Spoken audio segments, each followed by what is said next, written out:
Quand les nouvelles s'affolent, Métropole fait le point.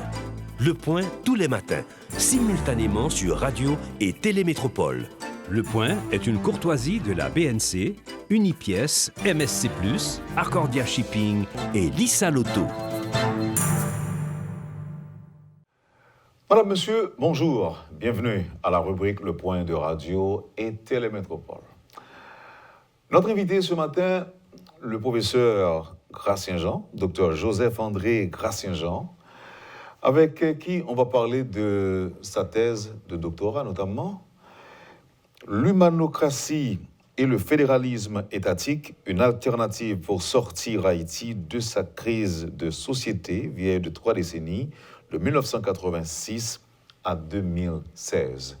La crise n'est pas plus vieille que ça. Professeur, bonjour. Bonjour Wendell et bonjour à tous les auditeurs, toutes les auditrices, à tous les téléspectateurs et toutes les téléspectatrices de cette émission.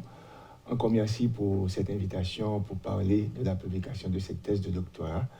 Et d'entrée de jeu, vous m'avez posé cette question à savoir, ceci n'est pas plus vieille, c'est vraiment plus vieille, mais déjà, si nous nous adaptions à notre réalité, 3 décennies, c'est déjà vraiment très de longue date par rapport à cette crise qui traverse ce pays et là où nous vivons aujourd'hui. Mais bien avant, j'aimerais quand même accorder quelques secondes de sympathie aux familles du nord du Cap-Haïtien par rapport à ce drame qui s'est arrivé. Donc, je présente toutes mes sympathies et du courage aux citoyens et capois. Et que les forces cosmiques les accompagnent, que les forces cosmiques aussi accompagnent le pays et aussi accompagnent les défunts vers la demeure, et je dirais, et céleste et éternelle. Ok, je fais de même, adressé comme je le faisais déjà hier au nom de Métropole, présenter nos sympathies aux familles des victimes de ce drame. Nous parlons ce matin, vous l'avez déjà fait, mais pas dans le cadre d'une thèse de doctorat. On a déjà parlé de l'humanocratie.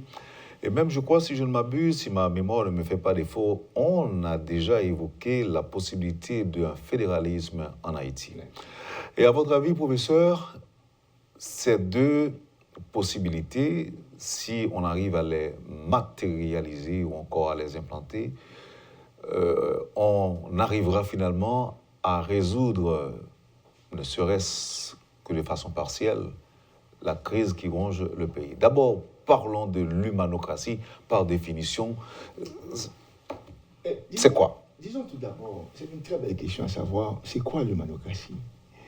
Tout d'abord, ma thèse de doctorat, ce n'est pas un exercice, je dirais, académique. Et quelqu'un qui veut venir avec un concept, un nouveau paradigme, juste pour avoir un nom, juste pour décrocher un grade académique. Ça vient du vécu par rapport à ma naissance, enfant du ghetto de Cité-Simone, de Cité-Soleil, qui a été prise en charge par la famille Cadet à 8 ans. Donc, il y a des situations que j'ai vécues, des situations de misère, des situations d'humiliation. Et vous vous imaginez, je vais bientôt, d'ici 16 décembre, atteindre mes 60 années. Ce ne sont pas, je dirais, 60 années vraiment de bonheur dans l'environnement du pays. Ça peut arriver que j'ai connu des bonheurs, je dirais, partiels à moi-même, mais l'ensemble du pays. Donc, étant donné par rapport à cette situation du pays, je suis très pensif. Je me suis mis à réfléchir sur non seulement la crise de pensée politique au niveau mondial, et cette crise de pensée politique aussi qui traverse le pays. Il faut dire que, du point de vue académique, que depuis Marx, je crois qu'il n'y a pas eu de réflexion aussi profonde en matière de pensée politique. Parce que très souvent, on fait référence à Marx, on fait référence à Lénine, on fait référence à Gramsci, aux grands socialistes et autres. Mais on n'a pas pensé que les idées aussi, les idées naissent, les idées vivent, les idées aussi meurent et les idées renaissent aussi. Et je crois que l'humanité a besoin de cette dynamisation de la pensée politique. Automatiquement, je me suis penché sur la question. Mais je me suis dit que, mais par rapport au vécu en Haïti et par rapport à d'autres peuples aussi, par rapport à leur vécu, est-ce que l'être humain est au centre de la société? Est-ce que l'être humain est au centre des préoccupations des gouvernants, des gouvernants dans les États de la nation? Mais je me suis dit, mais pourquoi ne pas mettre, je dirais, l'être humain au centre? Mais beaucoup de gens se parlent de ça aussi. Je crois qu'il faut faire un petit peu référence à Lumac Bazin, je crois qu'il était dans Investir dans l'homme. Investir dans l'humain, je crois que Jean Métraillé c'était aussi. On a parlé sans compter des socialistes, le livre blanc, sans compter des socialistes, aussi des sociodémocrates. Mais on n'a pas cessé aussi de critiquer la démocratie. Mais moi-même aussi, je faisais aussi la grande promotion de la démocratie. Mais je me suis dit, mais en fait, la démocratie, qu'est-ce que la démocratie a apporté pour l'humanité? La démocratie a apporté quelque chose. Certes, ça fait partie de l'évolution de l'humanité, à savoir une participation citoyenne dans les grandes décisions. Il y a un rapprochement. Il y a un rapprochement, mais ça ne suffit pas. Le bonheur, la paix, est-ce que la démocratie a mis fin aux inégalités? Est-ce que la démocratie a mis fin à la pauvreté? Est-ce que la démocratie a permis le vivre ensemble? Et regardons aujourd'hui, en tant qu'expérience démocratique en Haïti, je dirais que c'est la plus mauvaise expérience démocratique. Et si nous voulons être beaucoup plus adaptifs et par rapport à la réalité, il vient d'y avoir un sommet. Il ne faut pas le dire très fort. Il faut revenir ici avec. Regardons maintenant. Vous risquez d'être guillotiné. Oui, mais parler de l'humanocratie ne veut pas dire pour autant que la démocratie n'a rien apporté. Au contraire, dans l'humanocratie, il y a le gène de la démocratie, car ce sont les contradictions, les manquements, justement, les manquements à l'intérieur de la démocratie qui a permis la naissance maintenant de l'humanocratie. Donc, je me suis dit maintenant, par rapport aux critiques qu'il y a de la démocratie venant des pays comme la France, des gens très connus, comme Edgar Morin en France, comme Alain Touraine, Alain Touraine qui a fait la critique que j'ai citée dans ma thèse de doctorat. Mais il faut avoir quelque chose maintenant comme alternative à la démocratie. Je me suis dit, il faut mettre l'humain au centre et pourquoi pas l'humanocratie. Ce sera désormais l'humanocratie. Donc par définition, si par définition la démocratie, c'est le pouvoir par le peuple et pour le peuple, je dirais, c'est très politique en termes de gouvernance, eh bien l'humanocratie, elle aussi, ce serait le pouvoir pour le peuple, par le peuple, la différence et pour le bonheur du peuple là.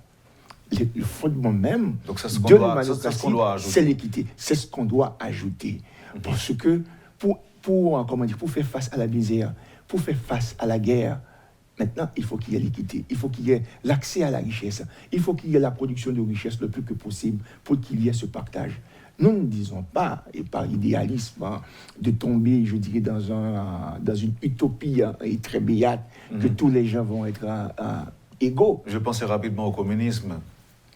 Et ça va au-delà du communisme. Ce n'est pas du communisme. Non, quand vous parlez de l'aspect utopique de la question. Justement, de l'aspect utopique de la question. Comme je le disais tantôt, bien avant, et à ma thèse de doctorat, je disais que dans une société, et comme dans la démocratie admet, la démocratie légitimise cette polarisation entre riches et pauvres. Et c'est ce qui donne toutes ces frustrations, c'est ce qui donne tous ces problèmes de la démocratie, puisque la démocratie a pour principal fondement que les droits civils et politiques. Au départ, ça a été ça, et même déjà en Mésopotamie, bien avant la Grèce, et plus tard en Grèce aussi. C'est pour cela que les législateurs grecs, les gouverneurs grecs vont eux-mêmes apporter des réformes économiques, des réformes économiques, des réformes sociales. Le fait que la démocratie était tout simplement, je dirais, politique, avec une certaine participation d'une frange, d'une minorité, avec la naissance de la classe moyenne, eh bien, aux grandes décisions, aux grandes décisions. Ça, c'est le même cas aussi, aujourd'hui avec la démocratie. Et quand on voit la démocratie, il faut voir surtout les droits civils et politiques. Par contre, l'humanocratie, c'est un tout, puisque c'est l'être humain. Eh bien, l'être humain doit jouir de tous ses droits, à la fois et ses droits civils et politiques, et ses droits sociaux, économiques.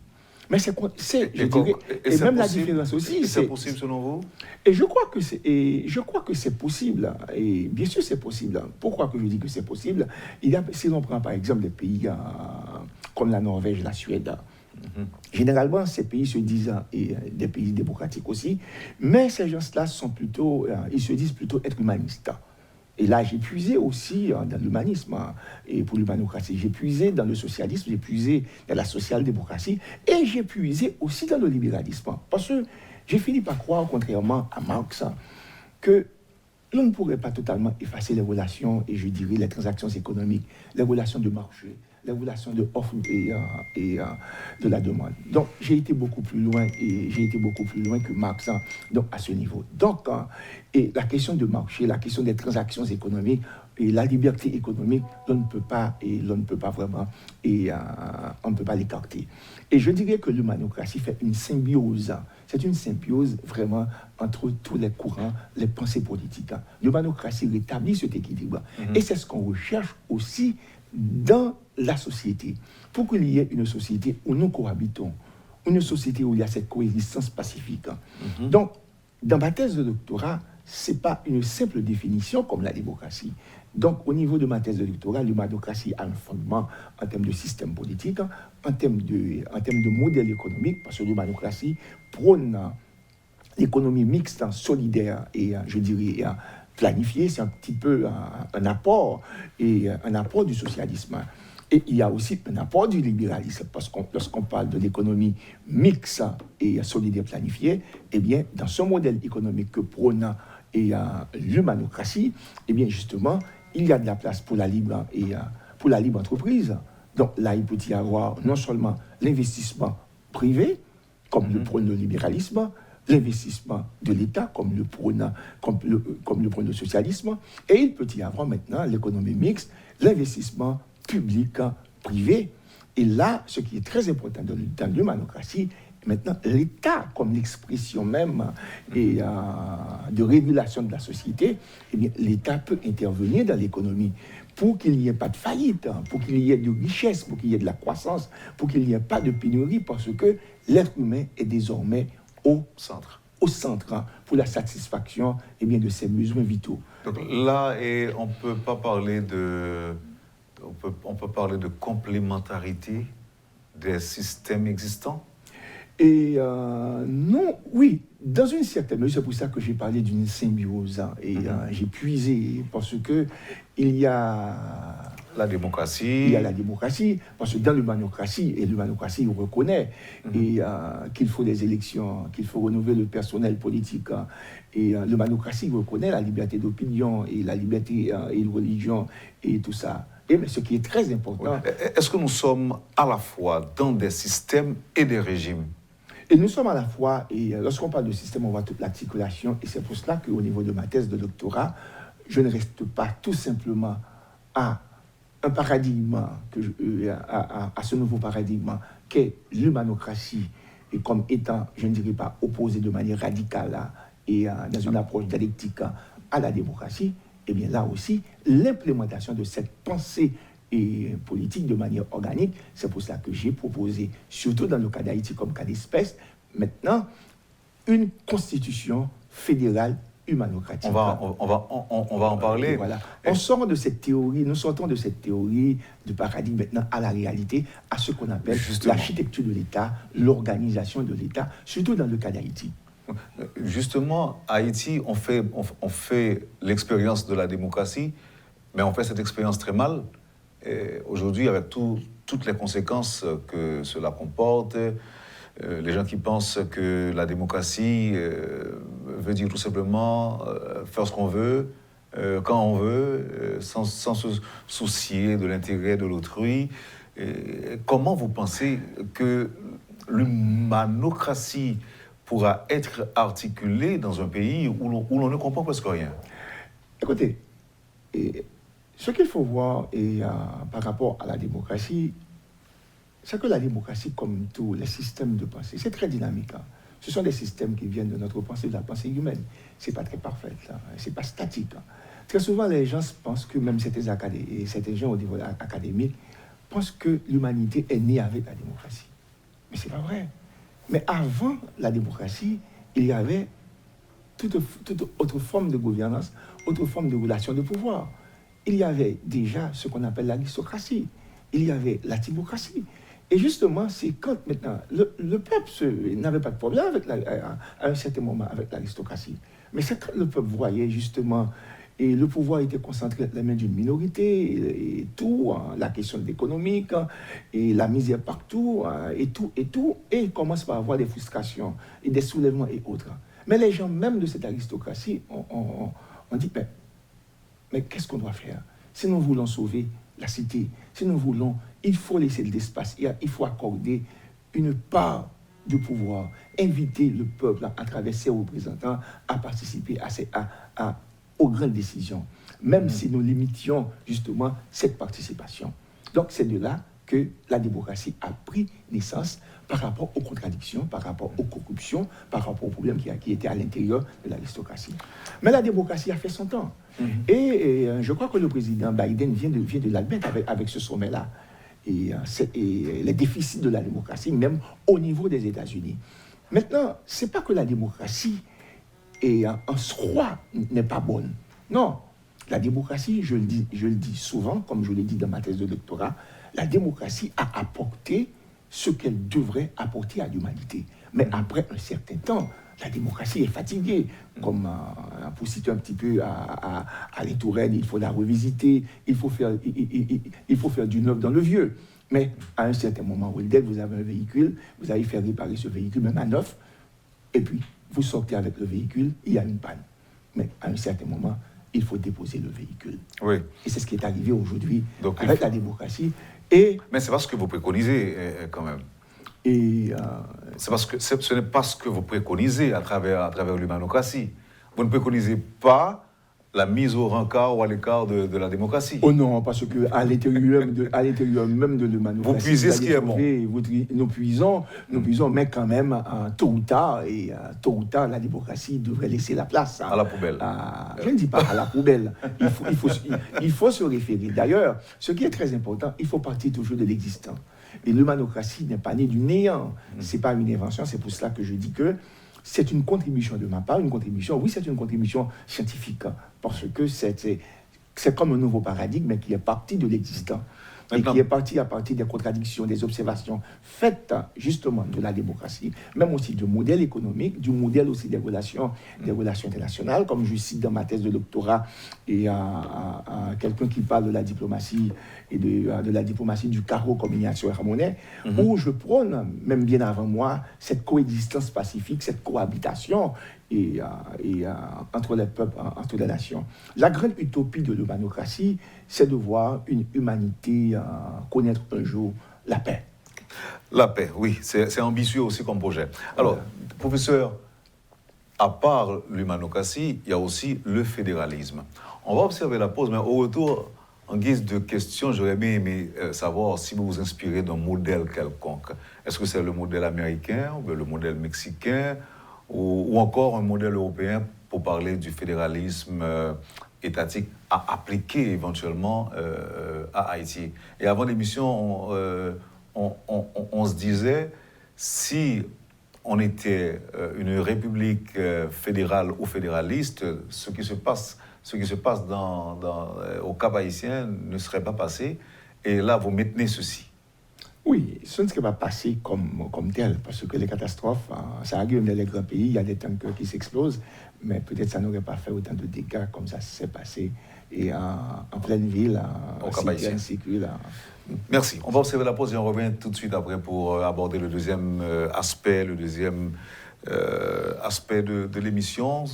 La première partie était consacrée à l'humanocratie et au retour, on parlera du fédéralisme étatique et très certainement, on abordera certains points d'actualité. Merci de votre disponibilité, professeur. Merci. Vous suivez, madame, monsieur, la rubrique Le Point de Radio et Télémétropole. Le professeur Grassin-Jean est notre invité ce matin. Merci de l'intérêt et à tout de suite après la pause. Le Point est une courtoisie de la BNC, Unipièce, MSC+, Arcordia Shipping et Lisa Lotto. Bienvenue, Madame, Monsieur, à la deuxième partie de la rubrique Le Point de ce matin. Le professeur Joseph-André Gracien-Jean est notre invité ce matin. Avec notre invité, on parle de l'humanocratie et le fédéralisme étatique, une alternative pour sortir Haïti de sa crise de société. Et la première partie, comme on l'a dit, était consacrée à l'humanocratie. Et par définition, le professeur a dit s'écarter un peu de la démarche académique pour se concentrer sur du vécu, sur l'expérience et sur l'étymologie. L'étymologie, voilà. Je dirais. Maintenant, voyons, professeur, pour le fédéralisme, est-ce que vous êtes inspiré d'un modèle quelconque, et un modèle qui pourrait s'appliquer à la réalité haïtienne? Avant de m'inspirer, j'ai dû scruter un petit peu l'histoire de ce pays, parce qu'il faut faire un petit peu l'anthropologie, et l'anthropologie politique et l'anthropologie sociopolitique aussi de ce pays. Et pour voir notre tradition, tout ça, et les cultures, le régionalisme que nous traversons, et tout ça, ce qu'on appelle les sous-cultures, comme quelqu'un qui a développé ce qu'on appelle la culture politique. Il faut voir notre culture politique, une culture politique très régionaliste, et c'est dans le nord, c'est dans le sud, et par rapport aussi à côté que nous, et là où nous sommes aujourd'hui. Et prenons un petit peu l'histoire aussi des États-Unis d'Amérique, les gens qui viennent de partout de l'Europe, nous autres comme étant aussi des immigrés qui viennent de l'Afrique et autres, nous avons tendance à garder nos traditions, nos cultures, tout ça, et ce que nous avons hérité de notre famille ou encore de notre toyo. Et ça a donné pas mal de problèmes. Et dans le temps, et après l'assassinat de l'empereur Jean-Jacques Dessalines, nous avons connu cette scission où il y avait de force, et l'État du Nord, et avec le roi Christophe, on a eu l'État de l'Ouest avec Pétion, je crois que plus tard, il y a eu Rigaud, et même il y avait une tendance aussi du côté de la Grandance, et donc avec Goma. Donc là, je crois que nous avons connu le modèle que nous avons aujourd'hui, c'est le modèle de l'État républicain unitaire. Lorsque je dis unitaire, un État... Mais est-ce qu'il n'y a pas une différence, professeur, entre un État fédéraliste et un État divisé? Et il y a une grande... Lorsqu'on parle d'État divisé, et ce n'est pas un terme qu'on utilise, on parle maintenant, et c'est au niveau de la décentralisation, il y a ce qu'on appelle la régionalisation, comme dans le cas de la Constitution de 87, c'est un État unitaire, certes, qui a accordé et qui a garanti ce qu'on appelle les politiques territoriales, la décentralisation et autres. Nous avons 10 départements et il y a une tentative aussi pour les régions. Maintenant, au niveau de l'État fédéral, vous avez un grand État et vous avez des États. Et vous avez des États qui sont fédérés. Ces États jouissent d'une certaine ou encore d'une grande autonomie de décision politique, de décision économique. Par contre, au niveau du droit international, au niveau des relations internationales, eh bien, ces petits États à l'intérieur de ce grand État qu'on appelle l'État fédéral n'a pas de relations diplomatiques. Et n'a pas de relations diplomatiques. Donc, et ces États se retrouvent, et très souvent, comme dans le modèle que j'ai proposé, il y a ce qu'on appelle le Conseil des États, et le Conseil de l'État fédéral qui regroupe les différents dirigeants, les différents gouverneurs de chaque État fédéré pour faire le bilan, mais pour décider aussi du budget, pour décider aussi de l'orientation de développement et autres. Maintenant, il y a une grande différence entre l'État unitaire et l'État fédéral. Donc, l'État unitaire, c'est un seul État. Et maintenant, il y a une division administrative, une division géographique, une division politique, on appelle département, vous avez, et ça peut arriver, vous avez des régions. Mais par contre, maintenant, au niveau fédéral, ce sera des États. Ils peuvent même y avoir, dans ces États, avoir leur propre législation, même leur justice, comme ça arrive aux États-Unis. Mais en ce qui nous concerne, j'ai dû scruter, j'ai été voir le modèle de l'Autriche. l'État fédéral autrichien. Et aussi, il y a bien avant moi des précurseurs comme Robespierre et Dr Gabriel Nicolas qui s'est penché là-dessus. J'ai regardé aussi le modèle d'État fédéral d'autres pays comme le Mexique et le Brésil, mais je m'étais penché surtout sur le modèle européen. Mais en l'adaptant à la réalité haïtienne. Qu'est-ce qu'on aurait L'architecture. L'architecture, maintenant... Chaque État serait dirigé par un gouverneur ou un président. Au départ, vous avez la République, c'est la République fédérale humanocratique. La République fédérale humanocratique, vous avez 5 grands États maintenant. De ces 5 grands États, vous avez l'État du Nord. L'État du Nord, c'est le Grand Nord. Il y a le Nord, il y a le Nord-Est, il y a le Nord-Ouest. Maintenant, en termes d'espace de pouvoir politique, pourquoi cette idée du fédéralisme aussi? C'est pour étendre l'espace du pouvoir politique aussi. Pour que les gens ne viennent pas, tout le monde se concentre à Port-au-Prince pour devenir président, mais s'il y a un espace de pouvoir politique aussi, qu'on peut diriger et autre part, et donner des résultats aussi, et en matière, non seulement des résultats en termes de cohabitation, en termes de cohésion sociale, mais aussi en termes de développement par rapport à l'autonomie de ces États. Vous avez l'État du Nord qui sera dirigé par un gouverneur. Maintenant, pour étendre l'espace aussi, étant donné que dans le temps, vous avez eu le département du Nord-Est et du Nord-Ouest, il va y avoir 2 régions dans l'État du Nord. Donc, vous aurez un vice-gouverneur au niveau du Nord-Ouest, vous aurez un vice-gouverneur au niveau du Nord-Est. On prend le Grand Sud, avec le Sud et le Sud-Est. Donc, vous aurez un vice-gouverneur du côté du Sud-Est. Maintenant, il y a toute une étude aussi au niveau de la géopolitique. Le centre serait... Le centre ne serait pas... Étant donné... Non, quand je dis le centre... Pour le Grand Sud. Pour le Grand Sud. Pour le Grand Sud, vous avez le Sud et le Sud-Est. Vous avez le Sud et la grandance serait... Et là, vous aurez un État. La grandance, ce serait un État aussi. Pourquoi la grandance? Parce qu'il y a une débouchée vers la mer aussi. Et une partie de NIP va rentrer, et l'NIP va être une région, vous aurez un vice-gouverneur, justement, des NIP. Et c'est là encore pour élargir l'espace. Donc, et vous aurez aussi... les NIP seraient annexés à la grandance. À la grandance pour former ce grand État de la grandance. Et maintenant, vous aurez un État antibonite aussi. Un État antibonite avec une grande partie du plateau central qui va rentrer là-dedans, et une grande partie qui va rentrer là-dedans, et plus tard, une autre partie va rentrer vers l'État de l'Ouest. Par exemple, pour l'antibonite, vous aurez donc vous aurez 2 régions, à savoir le haut antibonite, vous aurez un vice-gouverneur, et le bas antibonite, vous aurez un vice-gouverneur.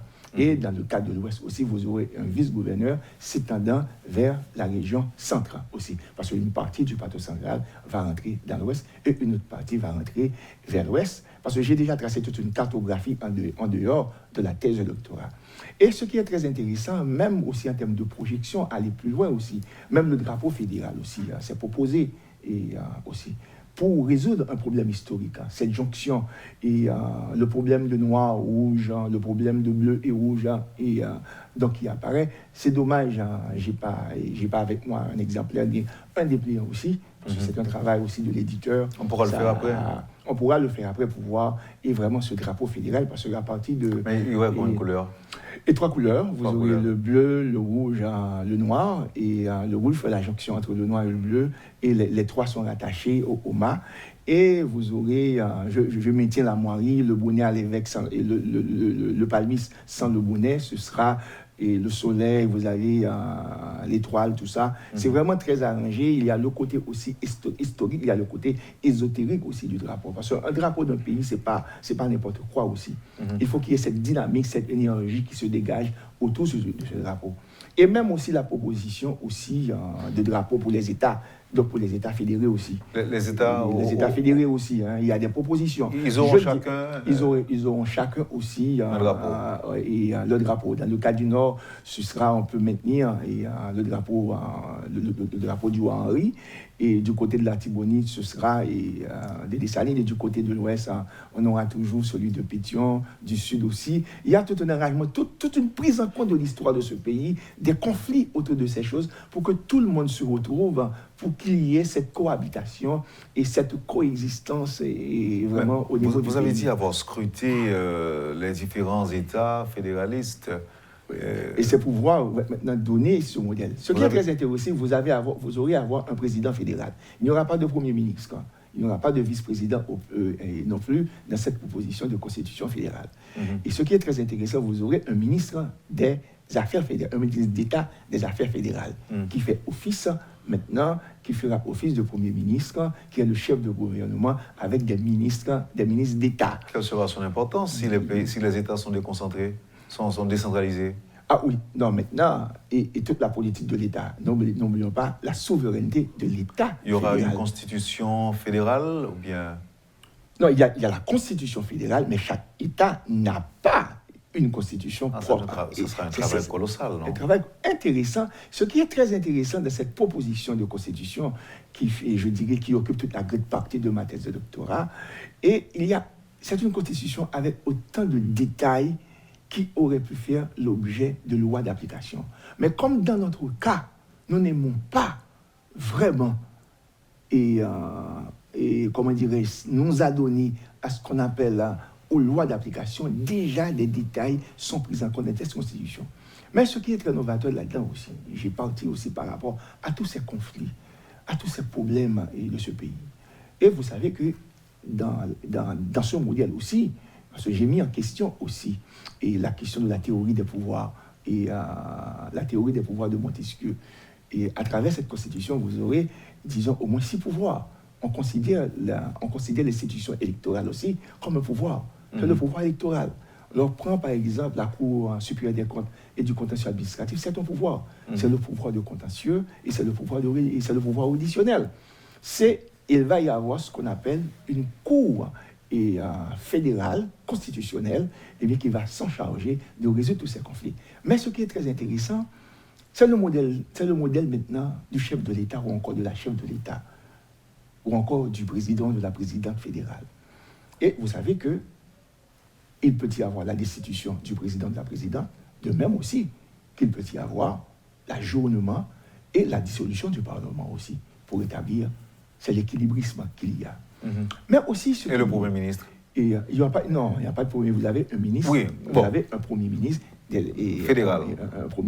Vous avez un ministre d'État des Affaires fédérales qui s'occupe de toute la cohésion, de toute la coordination. Est-ce qu'on ne peut pas le destituer? On ne pourra pas le destituer? Oui, pas lui-même seulement.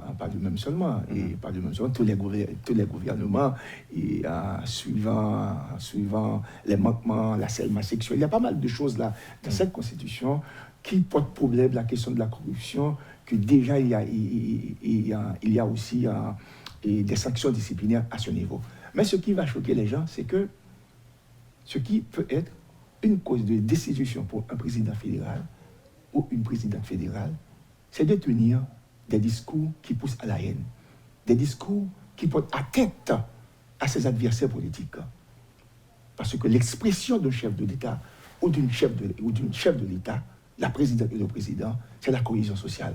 En aucun cas, vous n'avez pas à attaquer vos adversaires politiques. En aucun cas, vous n'avez pas à porter atteinte à des catégories sociales. Et là, ce sont des causes de destitution pour le président de la République. Et quelle que soit la personne. Le Parlement qui Oui, le Parlement.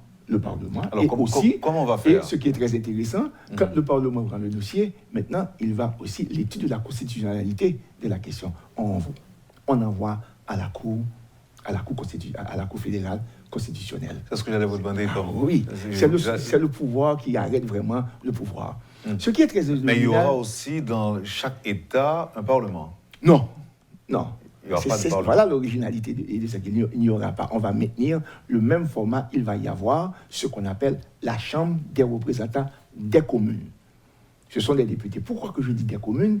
Dès qu'un espace est élevé au rang de commune, eh bien, cet espace-là a droit à une représentation au sein de la Chambre des représentants. Et non pas, vous avez 3 communes qui forment une circonscription. Non, il n'est pas question. Et là encore, c'est la participation. Encore, c'est là la question de l'humanocratie, c'est là la question de l'équité. Il faut que ces gestes-là soient aussi représentés dans la Chambre des communes. Okay. Il y a aussi le Sénat aussi. Ah, je pensais qu'on allait... ça allait être monocaméral. Non, c'est bicaméral. Et ce qui est intéressant aussi, et je crois que le Sénat a 7 ans, le président aussi ou la présidente a 7 ans.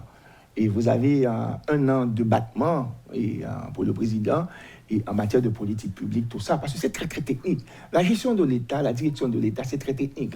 Et maintenant, le président aura une possibilité, avec son équipe gouvernementale, d'implémenter tout un quinquennat en matière de politique publique.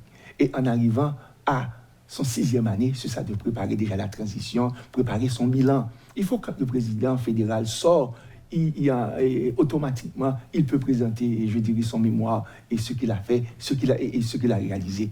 C'est pour ça qu'on donne un septennat, et ça peut être consécutif, mais il ne pourrait pas avoir, ces 2 mandats. De même aussi pour les députés et les sénateurs aussi, il y a un nombre de mandats aussi. Ce ne sera pas des sénateurs, des députés à vie, ou encore des maires. Indéfiniment rééligibles. Autre chose qui est très intéressant aussi, ça peut avoir beaucoup de débats. La question de l'équité au niveau de l'humanocratie. Si le président de la République fédérale a un problème, il est empêché, ou encore il a été destitué, ou bien assassiné, ou bien pas souhaité, ou bien assassiné. Mais d'après vous, qui va assurer maintenant la suite du mandat? Je pense au ministre d'État chargé des Affaires fédérales. Fédéral, voyons. Mais ce n'est pas ça, Wendell. Au nom de l'équité, puisque nous consacrons aussi des éléments de la démocratie, la question des élections. Vous imaginez, Wendell, vous avez été aux élections avec moi. Je suis devenu président de la République. Quelque chose s'est passé, j'ai eu une crise cardiaque. Vous avez dépensé autant d'énergie comme moi. Mais ce sera à vous, Wendell, de poursuivre mon moment-là. Le concurrent immédiat qui prendra la place. Et non pas quelqu'un qui vient ailleurs, qui vient occuper la place. C'est ça l'équité. C'est le même cas aussi pour le Sénat, pour le député. Et si le vis-à-vis du président est un nul qui aurait... Nous ne partons pas de... Non, je vous pose la question. D'abord, aujourd'hui, ce qui compte pour nous, c'est le suffrage universel et direct. Il vous faut 50% plus 1. Si le président qui arrive à être empêché engrange... entre autres, c'est la majorité relative. Non, il n'y aura pas de taux. Il n'y aura pas de taux. Dans tous les postes, il n'y aura pas de taux. Non, pas de taux. OK. Maintenant, si le président est élu par une majorité écrasante et son vis-à-vis obtient un faible score de 2, 3, 4, 5, disons 10%. Oui. Il est en 2e position. Il est en 2e position. On va quand même tenir compte de lui. Oui. Si le président arrive à être empêché. Oui, bien sûr. Et entre lui et l'autre. Même s'il n'est pas populaire. Non, entre lui et l'autre qui va venir, il est populaire. Mais il n'y a pas d'autre. Mais qui va remplacer le président? Vous avez dit que c'est lui. Ou c'est lui qui va le remplacer. Et non pas contrairement à quel que soit un président de la Cour de cassation ou bien un premier ministre. Non. Oui, mais non. Est-ce qu'il ne peut pas, en tant qu'adversaire politique, il ne peut pas provoquer aussi... Ah, voilà, il y a des garde-fous. Maintenant, au niveau de la Cour constitutionnelle, maintenant, s'il y a une investigation qui a été faite qui prouve que il y a eu des manipulations, des cas de déstabilisation pour qu'il a... Parce que c'est déjà prévu comme garde-fou au niveau des... Et j'attendais justement cette question. Et il y a pas mal de garde-fous à ce niveau. Maintenant, ce qui va être très original, maintenant, ça peut... Parce que ma thèse de doctorat peut servir des réformes aussi, peut servir aussi à des fins révolutionnaires, je dirais, dans le sens pacifique, en termes d'organisation de l'État. Ça peut servir même pour d'autres pays, même en Europe et même en Afrique. J'ai rétabli définitivement de cette constitution fédérale le pouvoir judiciaire. Comment? De cette constitution fédérale, il n'y aura pas un ministère régalien qu'on appelle ministère de la Justice. Qu'est-ce qu'on aura? Ah ben, on aura un conseil supérieur fédéral de l'organe judiciaire. Oui, mais qui à la fois... Qui est semblable au CSPJ, non? C'est pas la même qui est semblable au CSPJ, mais qui va à la fois réguler l'administration judiciaire et en même temps conduire les politiques publiques de justice. On repartira à zéro. Et c'est là le véritable pouvoir judiciaire. Comment vous dites qu'il y a un pouvoir judiciaire? Non, alors pour le pays en général, on repartira à zéro. Non, vous parlez de trois pouvoirs, exécutif, législatif, et vous avez un pouvoir judiciaire qui a un ministre qui a sa tête, qui fait ce qu'il veut. Qui fait ce qu'il veut. Je voulais dire au professeur, si on arrive à implémenter ce projet, Haïti repartira à zéro. Mais c'est une nouvelle Haïti. Il nous faut ce nouveau projet. Et les supporters du statu quo, Et je me souviens lorsque j'étais en Afrique du Sud, je crois que c'est Pete Botha qui l'avait dit. On ne marche pas à contre-courant de l'histoire. Les tenants aussi sont aussi intelligents. Parfois, ce sont les tenants même qui provoquent les révolutions.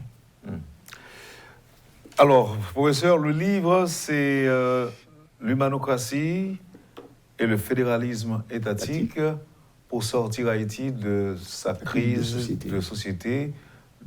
Vieille de 30 années de 1986, il faut faire. Bon, moi, j'ai pris la période de 1986 donc à 2016. C'est la publication de ma thèse de doctorat à l'Université royale d'Haïti. Là, je dois saluer le docteur Mathieu pour sa ténacité et donner un grade de doctorat en Haïti. Moi, c'était mon rêve aussi, avoir tous mes grades en Haïti. Et mon sujet aussi, c'est Haïti. J'ai fait mes sciences politiques, licence à l'Institut supérieur des sciences politiques, juridiques et économiques.